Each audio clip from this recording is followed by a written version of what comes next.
Moments ago, on the House floor, we passed by overwhelming numbers the ability to keep government open for the next 6 weeks.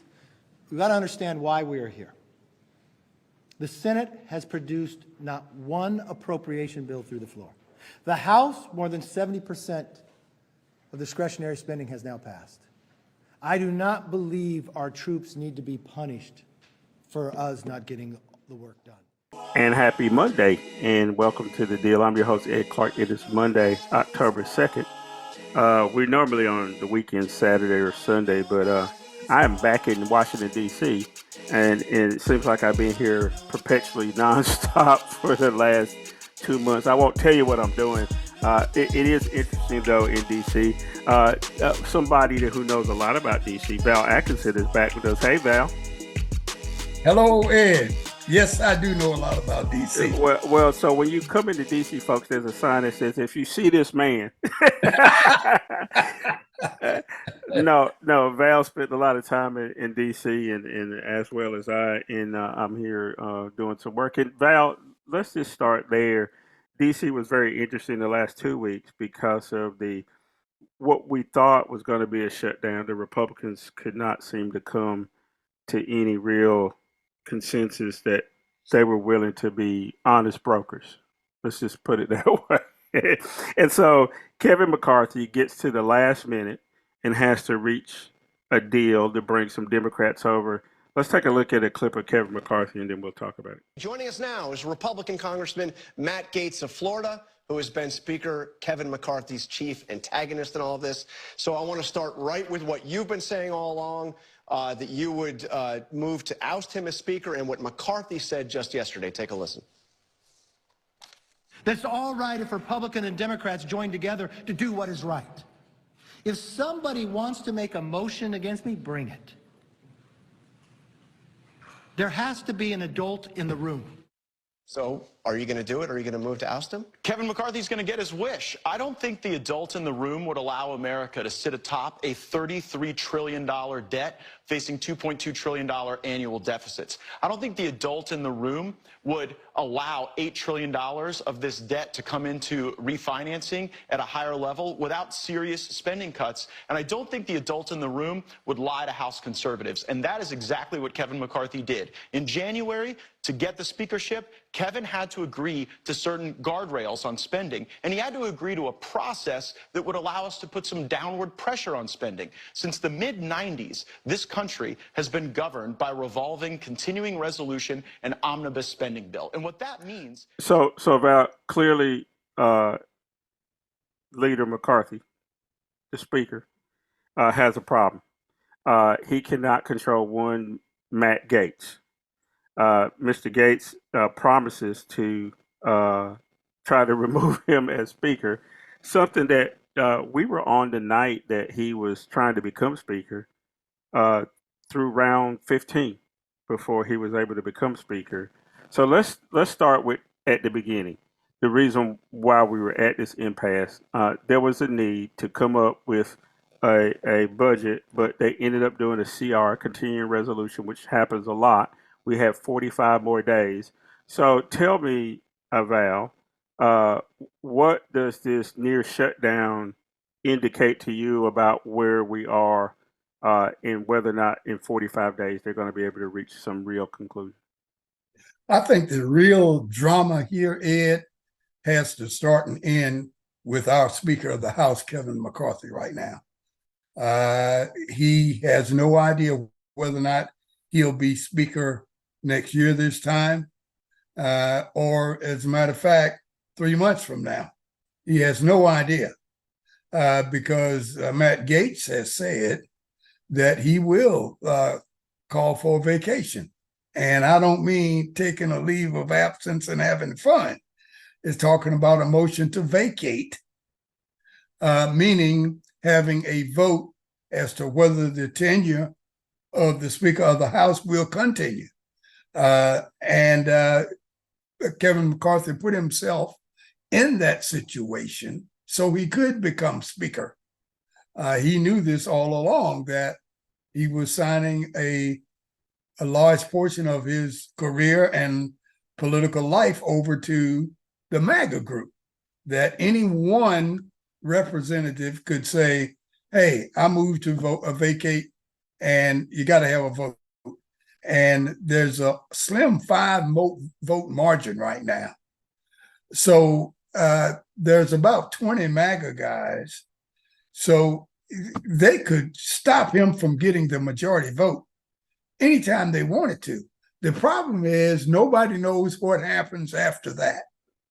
There's a guy named Hakeem Jeffries still hanging around who just happens to be a member of that great fraternity, Kappa Alpha Psi Fraternity Incorporated. But I digress. He is standing in the wing, and the MAGA group, Republicans, have to be very careful when they throw things up in the air and say, let's see how it falls out.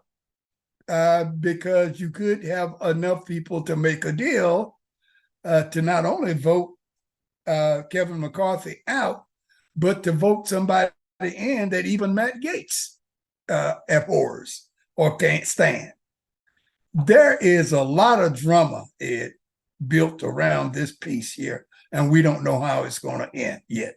I think that's just as dramatic and fraught feel as the whole business about our budget, which controls everything.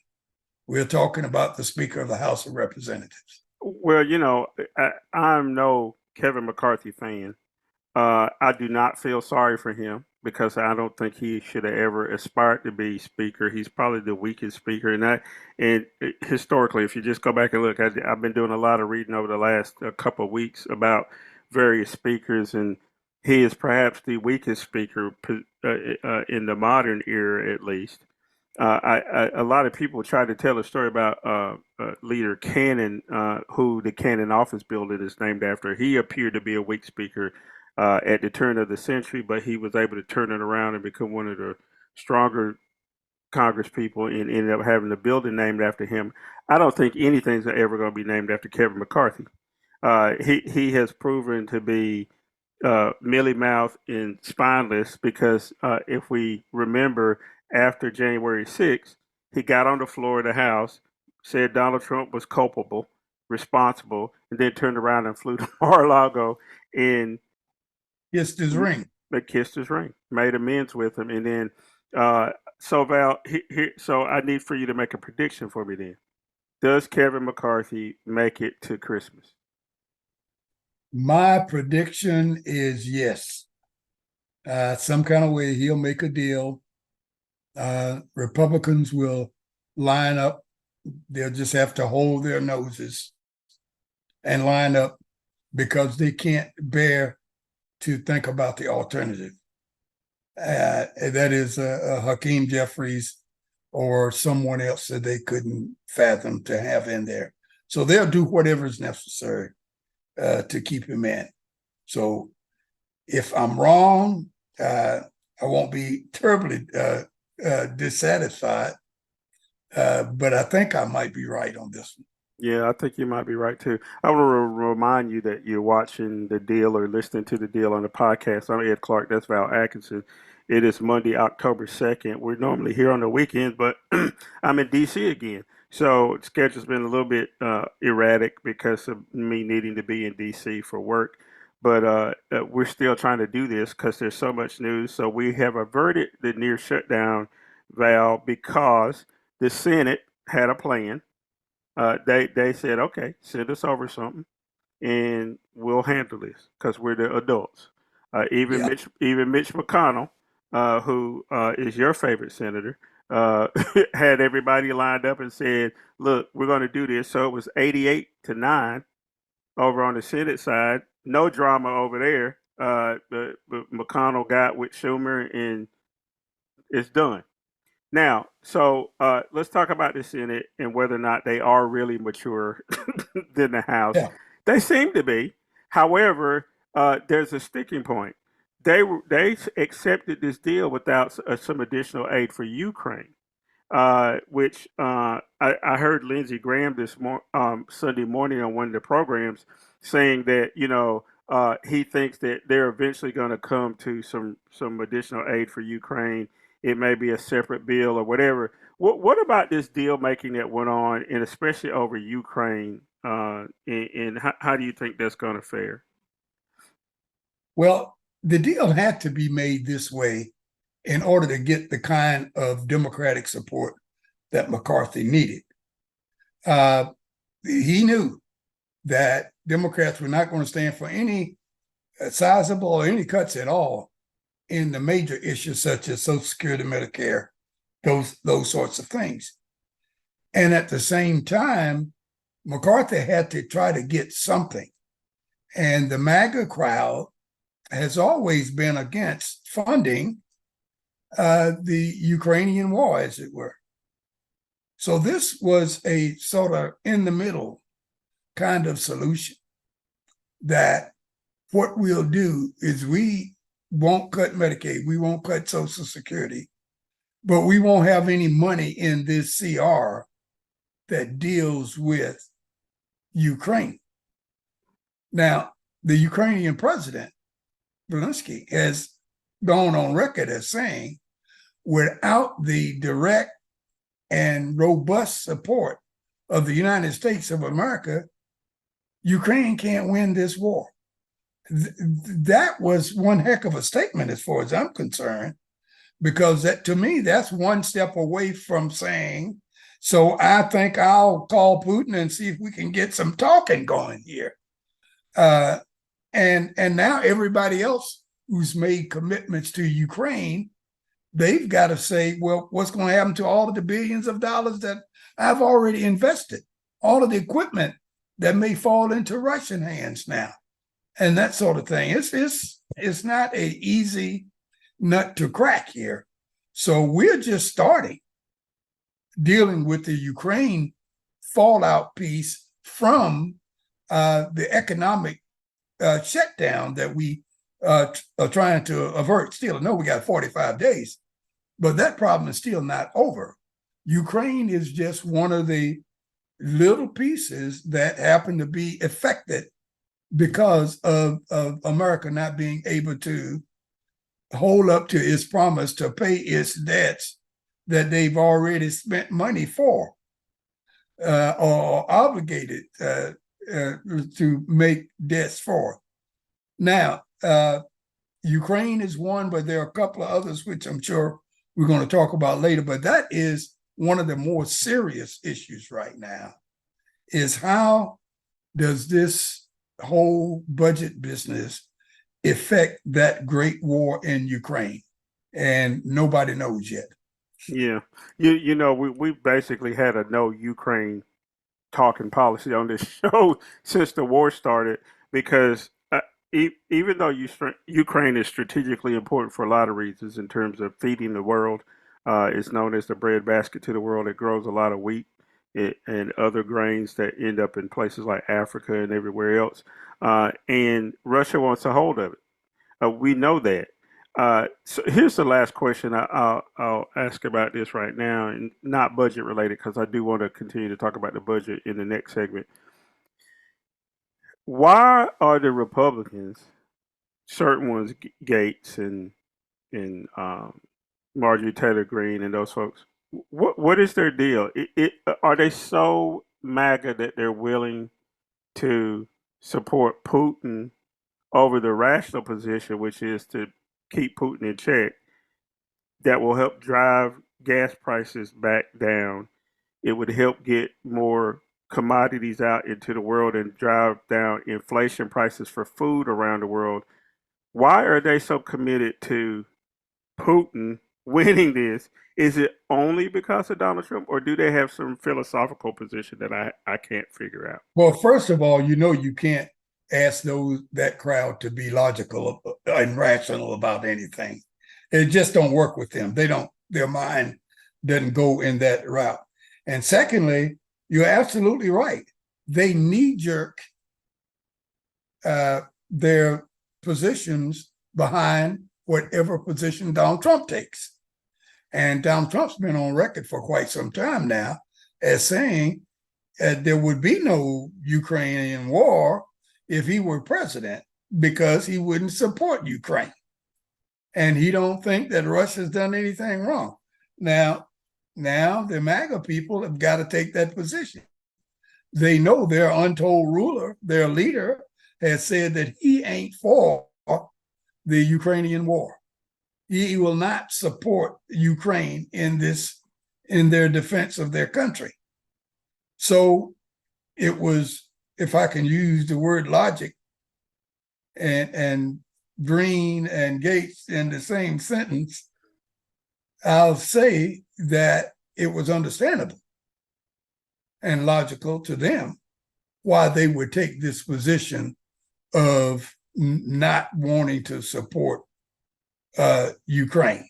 That's the only thing they got out of this deal. Everything else, they came up on the losing side. But that's the reason. It is Donald Trump to come out saying they support Donald Trump in his anti-Ukrainian posture. Mm-hmm. You know, Val, we got 45 days to try to work something out on the rest of the budget. When we come back from the break, I want to talk about what those things that need to be worked out. The Republicans wanted to slash everything. They wanted to slash and burn anything related to, helping support families and, and all kind of stuff. With the They said because we needed to reduce the debt and deficit, but it's the debt and deficit that they created. How about that? Isn't that funny?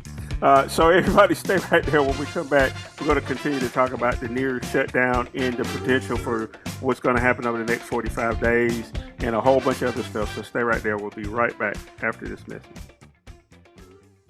The next disaster is coming. The time to get ready is now. Make a plan.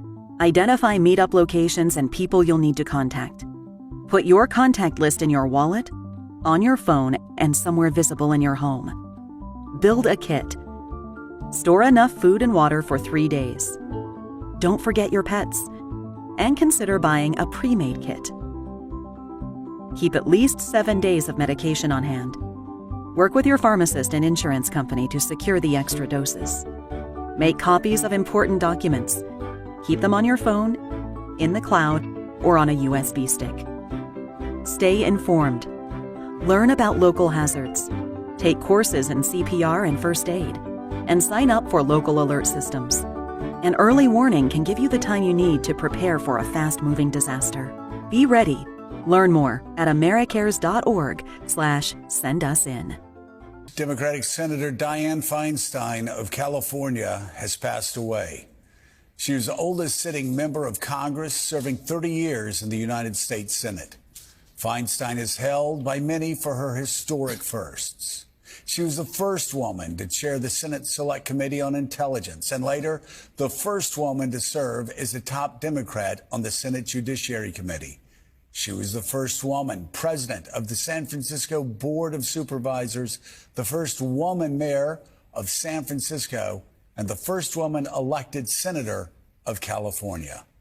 Her major legislative record includes the federal assault weapon ban, which she championed in 1994, and her 5-year review of the CIA's detention and interrogation programs. Senator Feinstein was recently hospitalized after she fell in her home last month. Her aides described the incident as a minor slip. As of now, no reports on how the senator died. Senator Dianne Feinstein was 90 years old, confirmed by NBC. And welcome back to our second segment of The Deal. I'm your host, Ed Clark, joined with Val Atkinson as usual. I'm in lovely Washington, D.C., where all the kerfluffle is going on. I can see the Capitol building from where I am, and I'm just wondering what really goes on in there sometimes, Val. It's like, they always say you don't want to see people making the sausage, right? So there's been some sausage making going on. Coming back in from the break, we saw a clip about Senator Dianne Feinstein, and I want to talk about the Senate some more, and also get back to what's potentially on the line with the budget deal. But first, Val, let's talk about the senator, her passing. There had been a number of people calling for her to leave her office, and she said she wasn't going anywhere. She was going to stay until she died, and she did. She died in office. So now Governor Gavin Newsom needs to appoint somebody. Now, there's a couple of interesting races going on for a vacant Senate seat in California. And, Adam Schiff was running and some other folks. What does the governor of California do here? What does Gavin Newsom do here? And then before that, though, talk about the legacy of Senator Feinstein, because she was in that first big group of women. And I say big group, relatively speaking. There were 6 women that came into the Senate, and I think in '92, she had been the mayor in San Francisco, and she stayed there for a long time. With her gone, what does that mean? Well, what that means is that what she leaves a great legacy behind it. She started something in California that spread eastward throughout the nation. And with the help of who we now call Speaker Emeritus, Nancy Pelosi, and some other people, they made it almost a foregone conclusion that women belong in the U.S. Senate and in Congress and in national politics. And Feinstein had a lot to do with that. She was an eager fighter. She didn't back down. I loved her feistiness. I loved the way she stood up and just told people from the beginning, no, we will not accept that, or yes, we are going to do X or Y. So she'll be missed. There's no question about that. She'll be the kind of person that's remembered when it comes to small things. It's the small things that you think about when you remember people. I recall a time that she bought seersucker suits for all of the women in the Senate, so that they could wear them, or the men were coming dressed in seersucker suits and to support some crazy day. And the women normally didn't participate in that. First of all, there wasn't enough women in the U.S. Senate. So I think it was about 5 at that time. So she bought herself one and bought 4 others and paraded around, and it was a big deal. And she had a habit of sending flowers to her fellow senators on their birthdays and other great occasions. She was also a painter. She did watercolor painting. And our Speaker Emeritus, Nancy Pelosi, brags about the watercolor painting that she had in her office, and also Senator Barbara Boxer had in her office, that was done by Feinstein.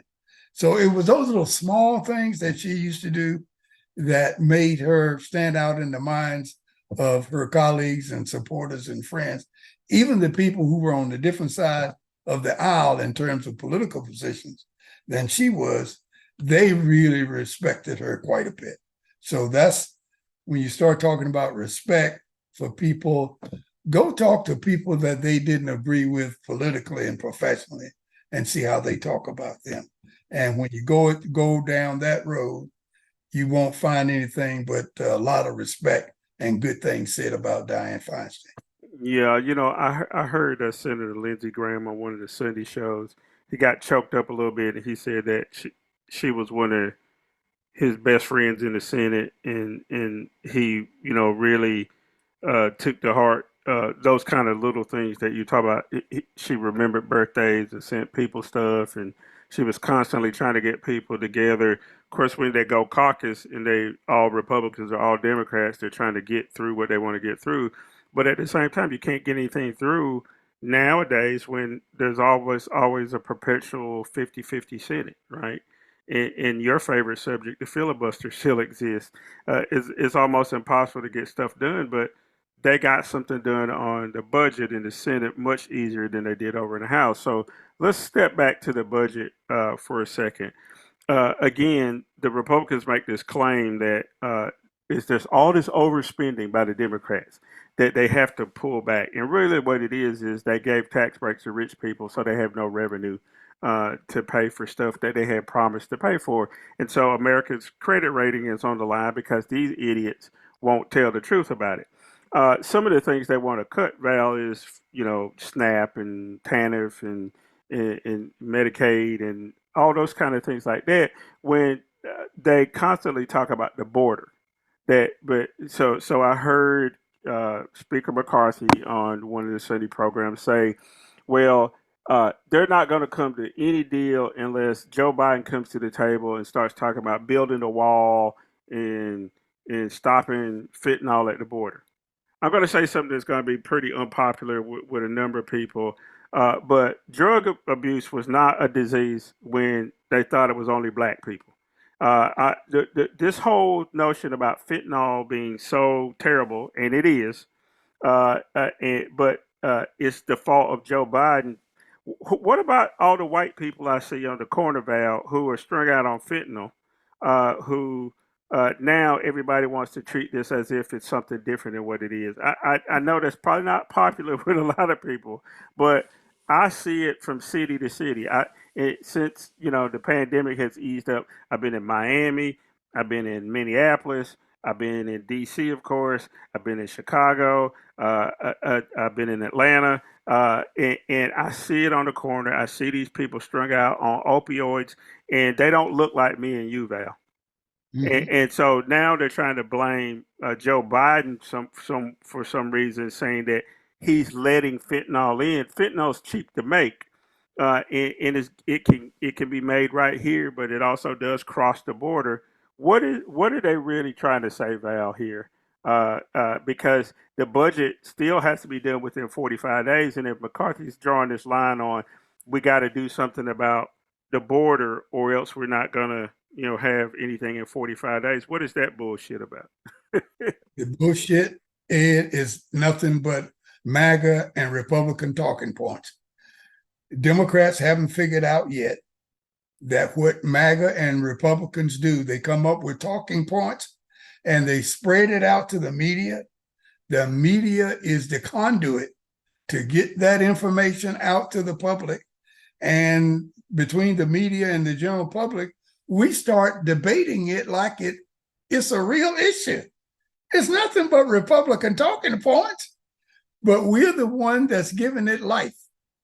We give it life, and they sit back and laugh when they talk about we need to build a wall because people are coming across the southern border bringing fentanyl and people are dying. And by the time you finish hearing what MSNBC and CNN and a few other pundits are saying about this at Atlantic and at the Post, Washington Post, and New York Times, you would think that we have been in this fentanyl funk for decades and for centuries, and it's oh so terrible, and what are we going to do about it? And while we're doing this, Republicans are sitting back laughing. Oh my God, I didn't know it would get this good. This just was a talking point that we started as to why you need to build a wall. And now they're taking it and running with it. Oh boy, they're even building a new fentanyl hospital. What else can we come up with? Oh boy, let's see. Is this the way it's going to work? All we got to do is come up with one thing, and the media and all these talking heads, they fan the flames for us and make it big. But all seriousness, all joking aside, we have got to stop the gaslighting, Ed. We have got to stop helping the crazies, the MAGA people, the alt-right Republicans in their talking points. If they want to have talking points, let them do it. But I ain't helping them. I ain't helping them not one bit. And let's see how they do it alone, because I know for one thing, I am not getting in an argument with them about 1 and 1 equals 2. I refuse to do that. Well, I'm glad you're not. I want to play a clip, Val. This is our other favorite senator. He's from South Carolina. He's the colored one. and this is how he proceeded at the Republican debate last week.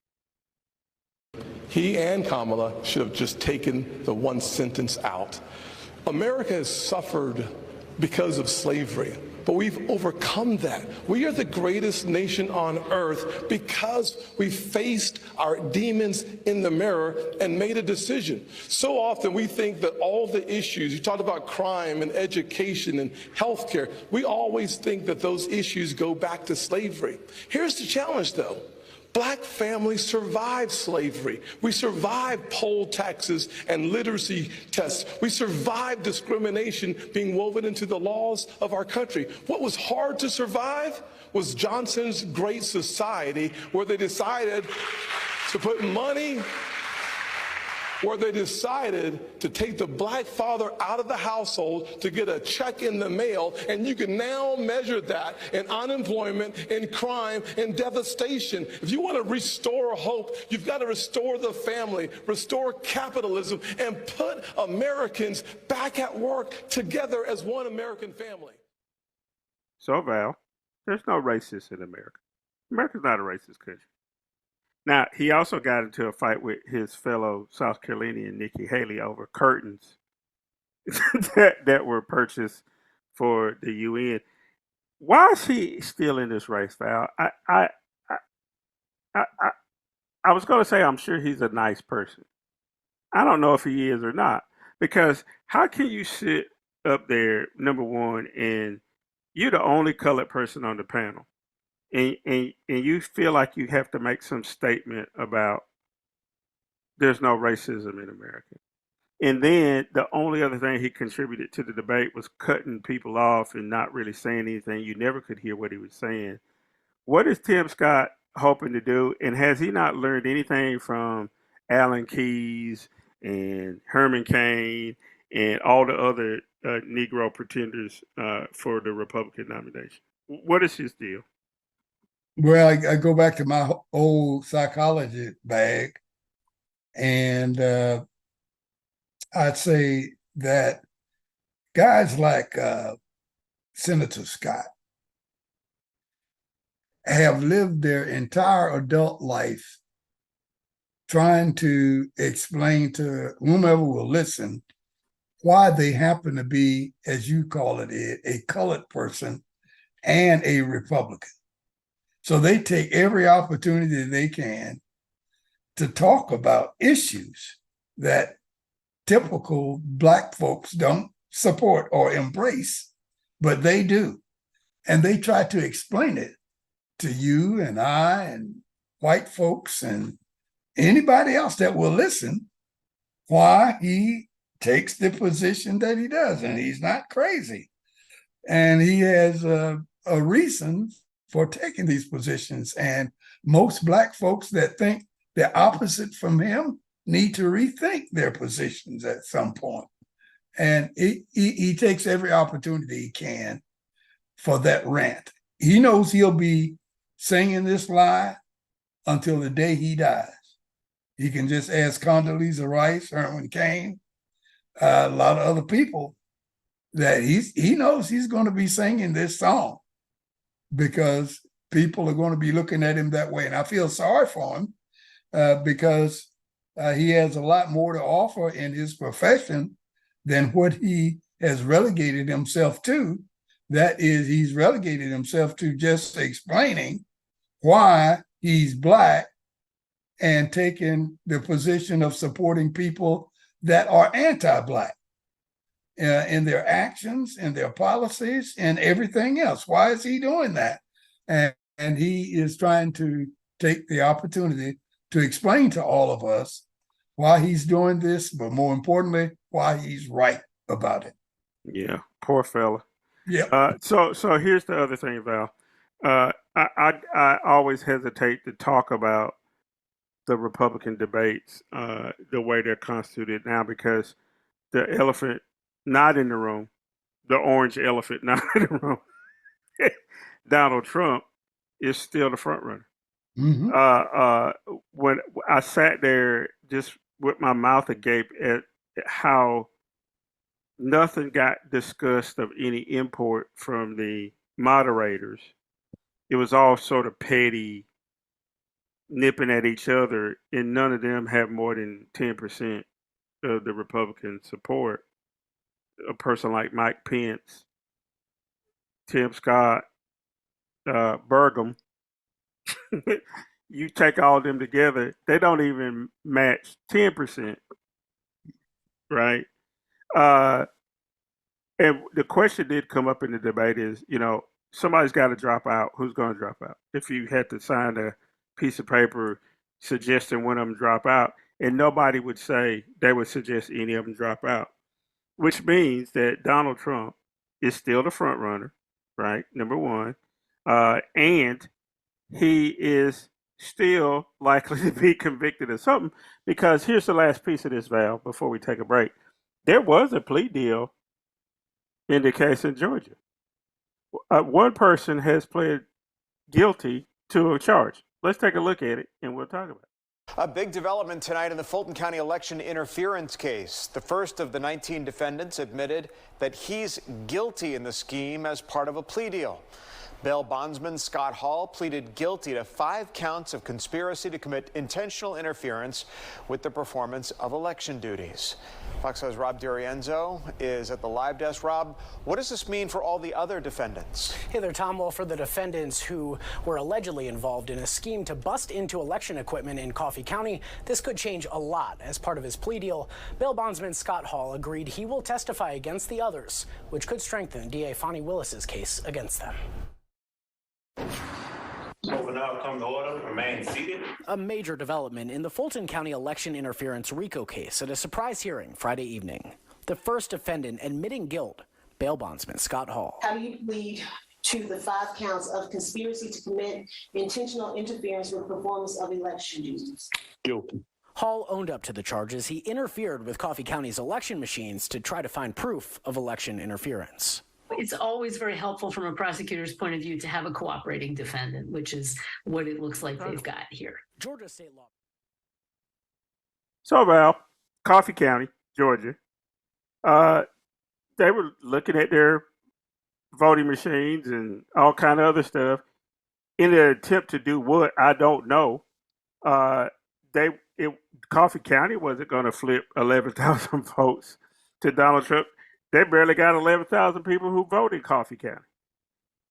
So it goes to more of the idiocy. And now Sidney Powell, who is going to be one of the people probably next is going to be the next person to go to trial. They're in a bad position because one of your people already flipped on him. Everybody says, yeah, I did it. Yep, we were doing shit we shouldn't have done. But Donald Trump is still the front runner. And I hate to bring this up, there was a phony impeachment hearing that had nobody who gave any evidence that said that Joe Biden did anything. Even their own witnesses didn't give any evidence saying Joe Biden needed to be impeached. So here's a long way to a question here. What the hell? Are they going to go to the mat with Donald Trump? Come hell or high water. And what does that mean? Will a third party candidate try to emerge because they see this vacuum here? Well, when I first retired from the military, I came to North Carolina. The very first job that I had, Ed, was at an installation called DDH, Dorothea Dix Hospital. It is a mental institution. And a lot of times now, I'm brought back to that beginning. When I think sometimes as we used to make rounds and do things, how sane would it have been for one of us to have asked some of those patients, why are you doing X or Y? Or why don't you do something different? Can't you see that this doesn't work? Don't you understand that you're not going to get different results if you keep doing the same? What people knew back then and in all mental institutions now is that it's no need to talk to those people. They are there for a reason, okay? And you shouldn't get surprised with the actions that they portray. You should not be surprised at their behavior, you know? But instill some of us still try to make it known to them that, hey, you are acting irrationally. What you are doing doesn't make sense. I would love it if one of them would have stood up and say, I know, fool, that's why I'm here. Why do you think I'm here? And that's what some of these Republicans should tell some of us nowadays. Why you keep asking the same questions? That's why I'm a MAGA Republican. I'm crazy already. Well, Val, you know what? From me? You know what? I think we're in for a rocky road. I'm just not sure what's going to happen here. Look, I hear some music in the background. That means we need to take a break. When we come back, we need to wrap up and talk about the UAW strike against the auto companies. We need to talk about Donald Trump wanting to kill Mark Milley, who just retired as head of the Joint Chiefs of Staff, which ain't funny, but I guess it's funny on one hand, right? And anything else we can talk about before we get out of here. So stay right there. We'll be right back after this message.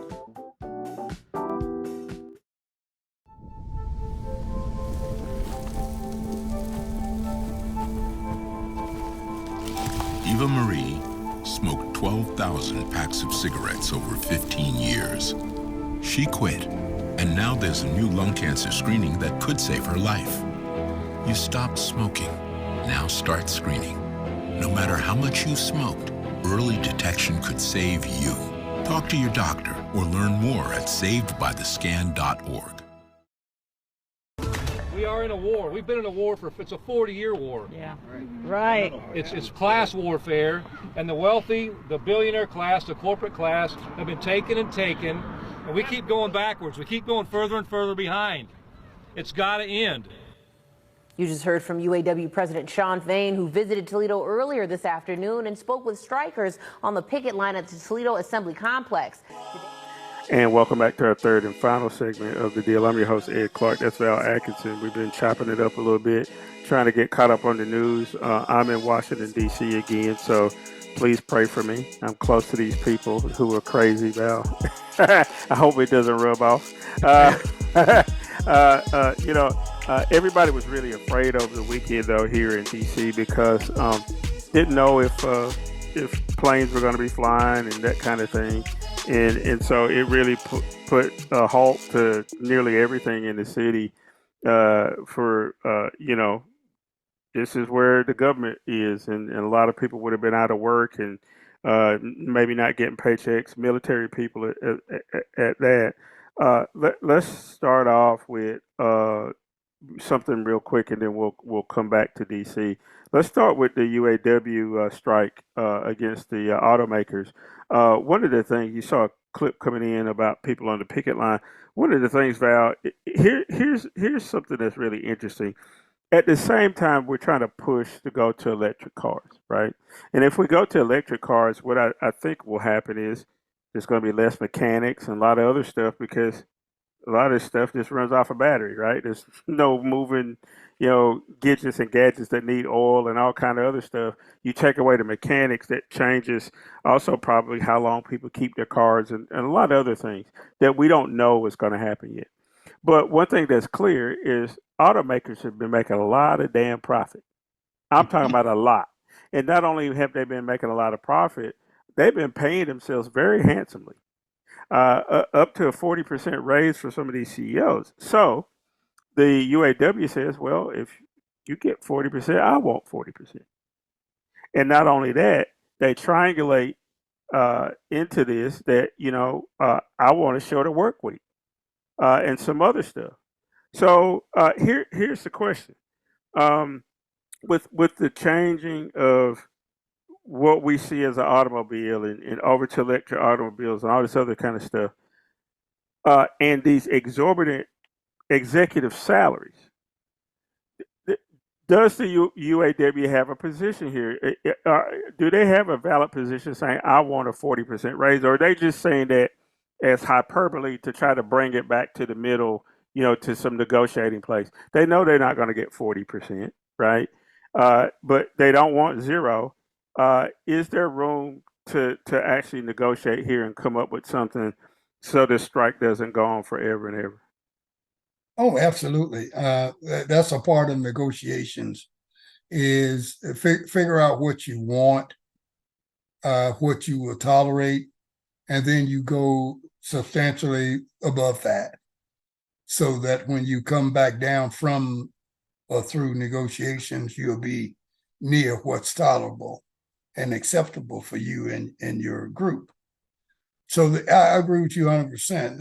40% is something they know that over time could really have a bad impact on the bottom line for the whole company, the entire industry, as it were, because China and Europe are really revving up their EV production here. Has to be a livable wage for the workers. If it's not that, then the strike could go on indefinitely until it does major harm to the industry.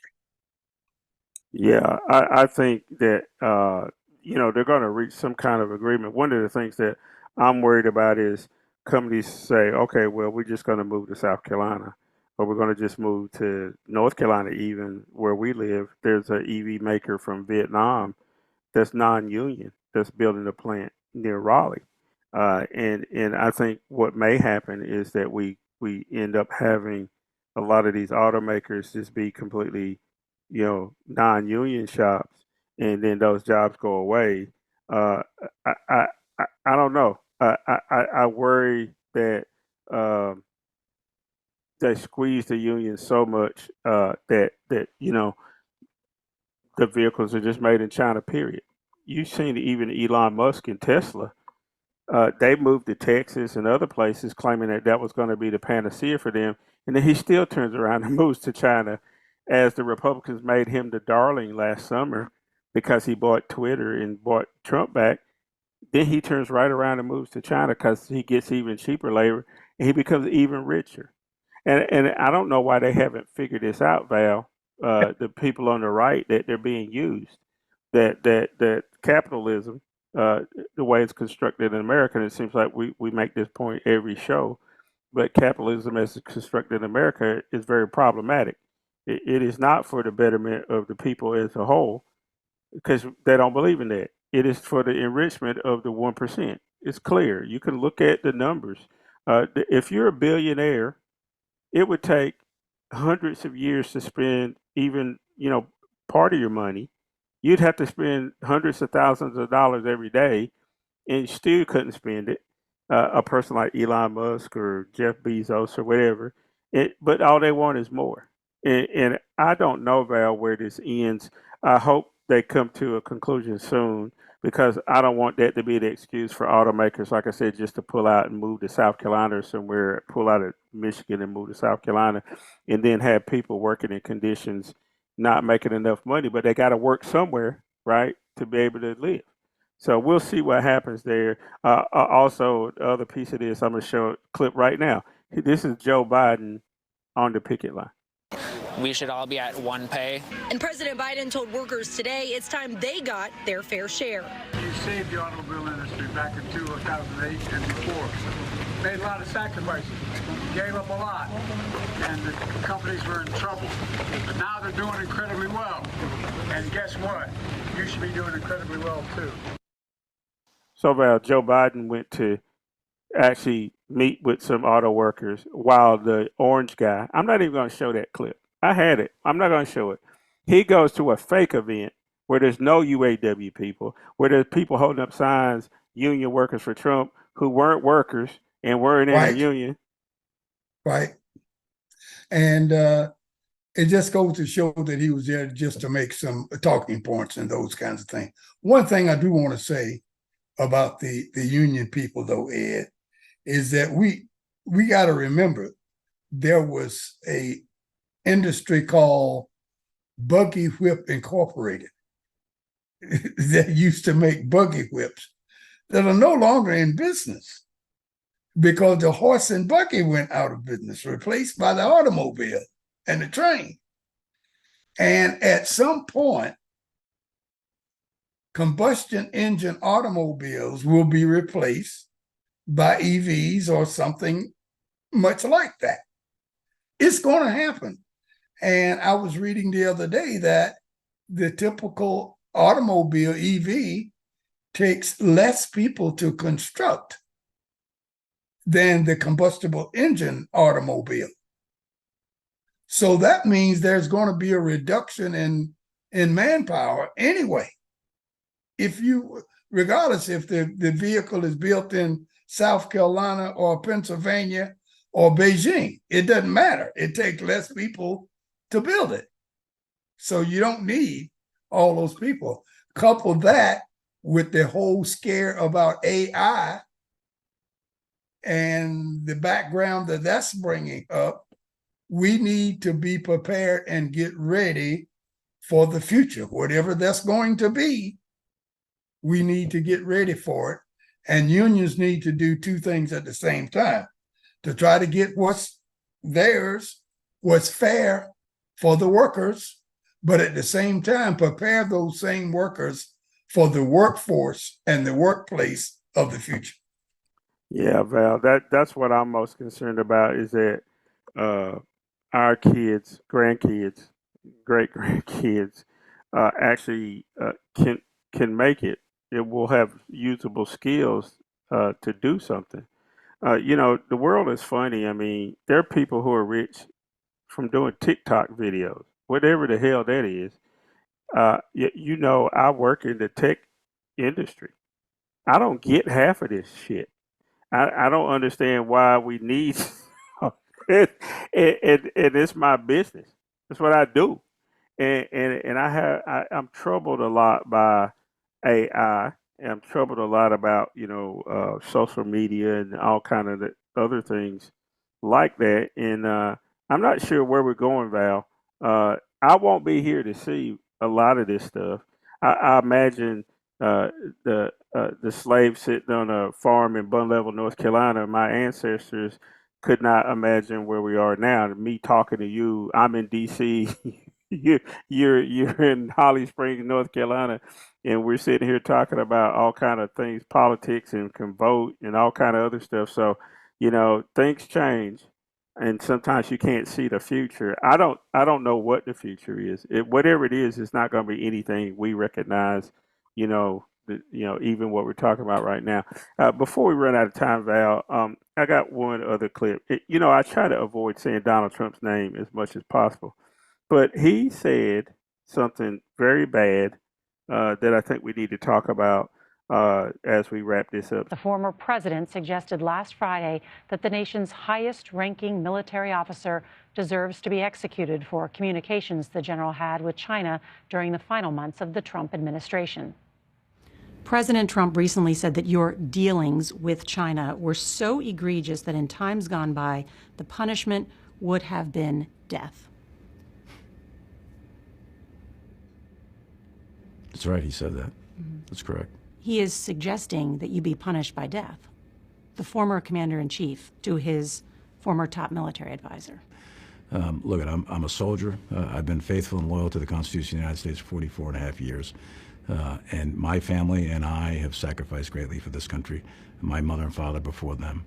And, as much as these comments are directed at me, it's also directed at the institution of the military. And there's 2.1 million of us in uniform.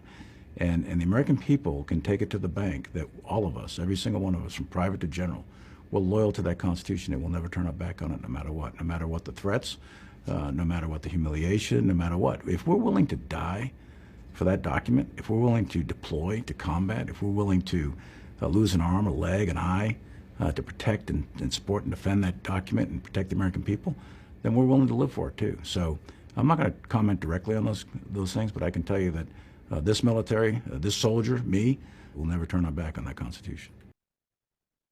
So, Val, Mark Milley, General, head of the Joint Chiefs, he took his walk out of the Pentagon the other day.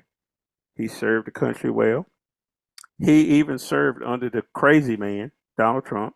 He had to keep Donald Trump from declaring martial law and all kind of other crazy stuff. And so Donald Trump says because Mark Milley made a phone call to the Chinese and said, hey, fellas, let's calm this thing down. We don't need to go here. Mark Milley trying to avoid war because there's always communication lines between countries. But Donald Trump doesn't know that because he's not a real president. He was a play president, just like he was a play billionaire. Even though he was in the office, he didn't know how any of that stuff worked. So there was always open communications between the Chinese and uh, the Pentagon back channel to avoid accidental wars. Just like we have it with Russia and Iran, we have people that talk to each other. Okay, so he says that Mark Milley is a traitor and should be executed.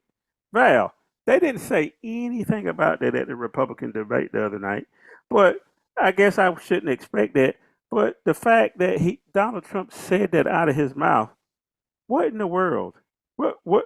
It, I, I'm confused. How does that even happen? And he said it with a straight face. A former president of the United States. The question remains, how could those people vote for Donald Trump in 2016? But a bigger question, Ed, is how do we explain to ourselves, to our children and grandchildren, how millions of people are going to vote for Donald Trump in 2024? How do we explain that to them and say that these people felt that this guy was going to be good for the country? The way I would explain it is they felt that he would be good for the country that they don't want to lose or that they want to return to, maybe a pre-1950s America. They want things clear along racial lines, who's in charge. They want things clear along political lines in terms of what countries are good countries and bad countries. And more importantly, they want a situation, a society, a culture where everybody knows his place and her place and they stay in it. Those are the people that are going to vote for Donald Trump in 2024. And there ain't nothing you or I can do to stop that from happening. They're going to vote for him anyway. And the people that I really feel sorry for, Ed, since we're on this subject, those are the crazies, as we call them here. But, there are going to be some people that call themselves independents that will try to rationalize why they voted for Donald Trump. And they'll start by saying crazy stuff like, well, I'm just not so sure whether or not Biden is young enough to handle it. It's only 3 years difference between their ages. Or I'm not so sure that I feel comfortable with Kamala Harris being president because Joe Biden's going to die in office or he's going to resign or whatever. Those are the crazies who try to pretend to themselves and others that they are rational, And unfortunately, those are the ones who get the attention and we try to convince them and that kind of thing. And we waste all this time fooling around with them. And next thing you know, Trump's got a few more million votes from those people. But that's the way it's going to work until we get this guy out of our system. Well, I think you're right, Val. But the world is still working. NFL football was on Sunday. There's going to be Monday night football. College football is going on. Basketball will be happening pretty soon. People are going about their business. I took the train up to D.C. It was full. Airline flights are full, going to different places that I've been. People are back out doing a lot of things. And at the same time, I keep hearing this sing song about the economy being bad or people being worried. It doesn't seem to be the case as I'm out here. Maybe I'm looking at the wrong thing, Val. I don't know. I think I'm seeing what I'm seeing, which is people are fairly confident. I think the media wants a horse race. They know that they have to create the conditions, for people to be interested, and they think it's by putting up a poll that says Donald Trump and Joe Biden are tied statistically, which means absolutely nothing because that's not how we choose the president. It's not by who gets the most votes because Democrats have gotten more votes, substantially more votes, 7 of the last 8 times. So, Right. but they didn't win 7 of they didn't win 7 of the 8 times they had more votes. So, I just wonder, Val, how we work ourselves out of this. One of the ways is we continue to talk about it here. We give people a different perspective on things. I think the way we talk about the subject is much more clear, cogent, and we're not paid for or bought. We say what we believe and also what we know, right? Because we've been in this for a long time. Anyway, as always, I got to ask you, what do we need to look forward to in the coming week, or anything you're working on, anything you want to talk about? Well, the only thing we got to do is keep our ear to the ground, Ed. Keep our fingers wet and in the air so we know what's going on. Some people like to call it woke. I call it whatever you want to call it, but stay informed, stay vigilant. Don't take wooden nickels, and keep your eye on the prize. Yeah, I hear you, Val. Anyway, so this is what I ask you to do, as I do every time. Go out and do something good for somebody today, and I really do mean that.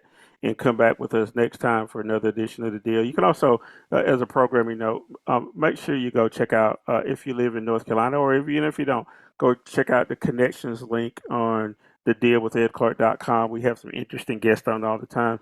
This past week, we had folks from the city of Durham, North Carolina, and the county. They went to Indianapolis, Indiana, to meet with the people there about what do you do as a big city to make it livable and safe and have interesting things to do, all at the same time while you acknowledge the heritage and everything of the community. So that's an interesting show. The show before that, we had on a young lady named Precious Lee. She has a condition called HS. A lot of African Americans suffer from it, but don't know they do. And what it causes severe blistering in your private areas, under your arms and your groin, that kind of thing. It leaves terrible blisters. But what it does is it causes people to have shame, and they don't talk about it. And then a lot of people end up dying young and never being treated for it. And I think it's one of those important things that you need to know about. So go out and check out the connections link. In the meantime, we'll see you next time. Bye.